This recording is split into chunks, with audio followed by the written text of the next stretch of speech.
দেখতে পাচ্ছ আজকে ইলিশ রান্না করব। কিন্তু এই বছর প্রথম ইলিশ এসেছে আজকে, আর তাও একটু ভয়ে ভয়ে নিয়ে আসা হয়েছে।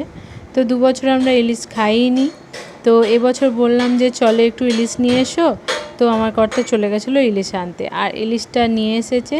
দেখো আমি ধুয়ে সুন্দর করে মাখিয়ে নিচ্ছি হলুদ আর লবণ, যাতে ইলিশটাকে আমি একটু ভাপা রান্না করব।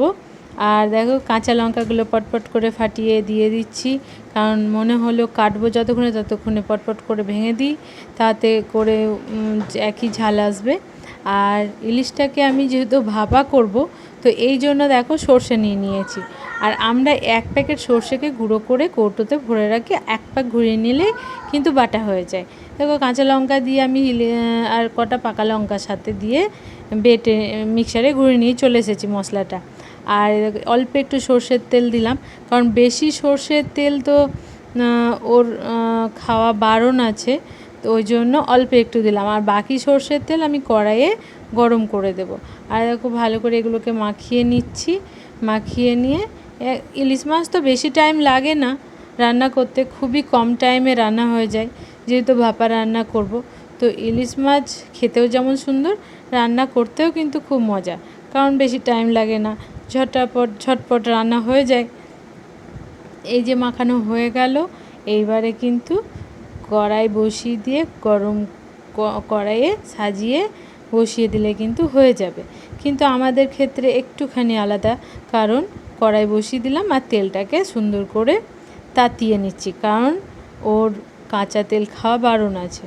ওই জন্য তেলটাকে সুন্দর করে তাতিয়ে নিয়ে মশলাটা দিয়ে একটুখানি নেড়ে চেড়ে মাছগুলো দিয়ে ঢাকা দিয়ে দেবো, তাহলে কিন্তু ভাপে রান্নাটা হয়েও যাবে। তো এখন যেহেতু আমি একটু নাড়াচাড়া করছি, একটুখানি, বেশি নয়, খুব বেশি নাড়াচাড়া করব না, অল্প একটুই নাড়াচাড়া করব। আর এই বছর কী বলো তো, বর্ষা খুব একটা এসেছে কি না জানি না, কিন্তু বাজারে ইলিশ অনেক এসেছে, আর ইলিশের দামও অনেক বেশি।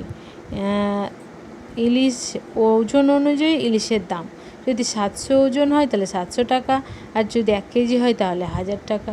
মানে বুঝতেই পারছো, কিন্তু কিছু করার নেই, ইলিশ তো খেতে ইচ্ছে করেই, বছরে 1-2 দিন তো খেতে ইচ্ছে করবেই।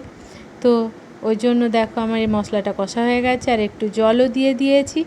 জলটা এবার একটু ফুটে গেলে দেখো মাছগুলো ছাড়ছি আমি।